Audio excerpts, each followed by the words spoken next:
आणि म्हणूनच मी असं म्हणेन की एक प्रचंड मोठं मॅन्डेट हे भारतीय जनता पक्षाला या निवडणुकीच्या माध्यमातून मिळालाय. आपल्या एनडीएला किंवा महायुतीला एक मोठं मॅन्डेट मिळालेलं आहे. आज आपण नागपूर जिल्ह्याचा विचार केला तर ज्या प्रकारे अभूतपूर्व अशा प्रकारचा विजय आपला झालेला आहे, मला असं वाटतं की हा नागपूर जिल्ह्याच्या इतिहासातही एक प्रकारे अनेक विरोधकांचे किल्ले हे पूर्णपणे उद्ध्वस्त झालेले आपल्याला पाहायला मिळत आहेत. आणि जवळजवळ सगळ्या मोठ्या ज्या नगरपालिका आहेत, हे काटोलचा अपवाद सोडला तर सगळ्या मोठ्या ठिकाणी आपण चांगल्या पद्धतीनं निवडून आलेलो आहोत.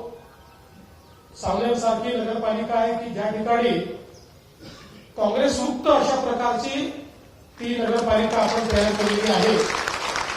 आणि अशाच वेगवेगळ्या ज्या काही लोक ज्याच्यावर अधिकार सांगत होते, असे जेवढे वेगवेगळे विरोधी पक्षाचे नेते आहेत, या सगळ्या नेत्यांच्या त्या बालेकिल्ल्यांना आपल्या या सगळ्या नेत्यांनी एक प्रकारे उद्ध्वस्त करण्याचं काम केलेलं आहे. आणि त्यामध्ये माझ्या समोर बसलेले जे लोक आहेत, आमचे नगरसेवक, नगराध्यक्ष आणि आपले सगळे कार्यकर्ते, यांचा अतिशय मोलाचा वाटा आहे. आणि म्हणून तुमचं सगळ्यांचं मनापासून मी अभिनंदन करतो. खरं म्हणजे कालपासून मी खूप अभिनंदन स्वीकारलेलं आहे, पण या अभिनंदनाचा खरा वाटेकरी मी नाही किंवा त्याचा खरा मानकरी मी नाही. वाटेकरी नक्की आहे, पण त्याचे खरे मानकरी तुम्ही आहात. तुमच्यामुळे हे सगळं अभिनंदन, या मंचावर बसलेल्या सगळ्या नेत्यांमुळे हे अभिनंदन या ठिकाणी मला स्वीकारायला मिळत आहे. आणि म्हणून तुमच्या सगळ्यांचे मी मनापासून आभार मानतो. कामठी स्थापनेपासून कामठी स्थापनेपासून या ठिकाणी पहिल्यांदा आपण निवडून आलो. आणि तो देखील मला असं वाटतं की एक रेकॉर्ड कामठीने केलेला आहे.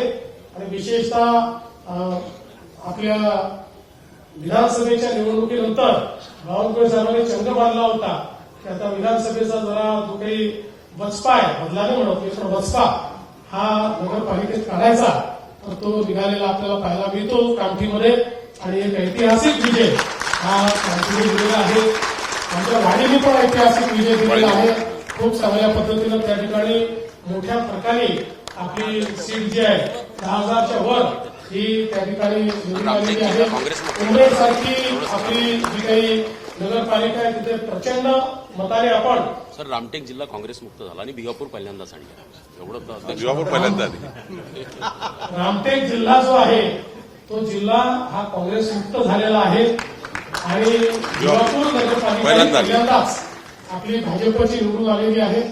आता तुम्ही इतके रेकॉर्ड केले आहे की प्रत्येक रेकॉर्ड जर सांगायला लागलो तर माझा गोंदिया कॅन्सल करावा लागेल.